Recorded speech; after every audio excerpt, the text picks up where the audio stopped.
Play.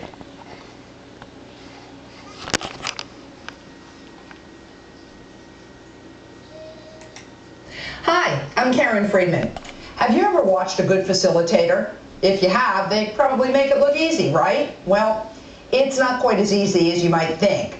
Good facilitators are expert at stimulating discussion, generating ideas, and certainly producing outcomes. There are many ways to do this, but in this month's video, let me just explore a few tips with you, starting with preparation.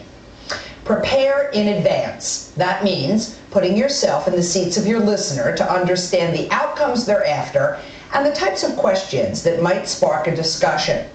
Second, define the purpose of the meeting you're holding at the top.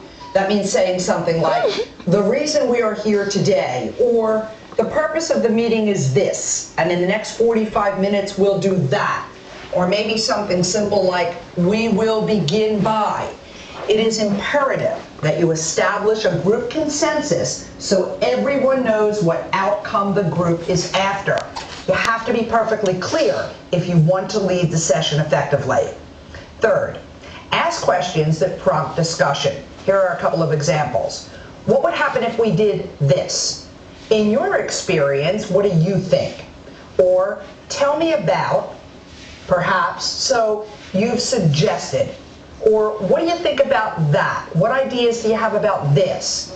When you think through some of these questions in advance, think through the possible answers as well, and this will help you prepare follow-up questions in advance.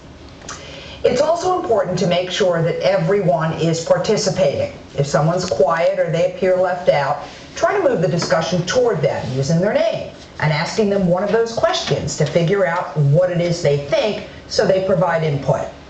You want to try not to get stuck or bogged down in someone else's issues. It is your role to keep the conversation moving, and you have every right to say, you know, given our time constraints and that we have a lot to cover, let's go back to that. But for right now, we need to move on. Flip charts. You should have flip charts and markers in the room at all times so you or someone else can write down ideas, thoughts, and key words. And finally, just as you stated your goals at the top, make sure to summarize what was accomplished, state the next steps or action steps at the end. That's what will produce results. Until next time, I'm Karen Friedman.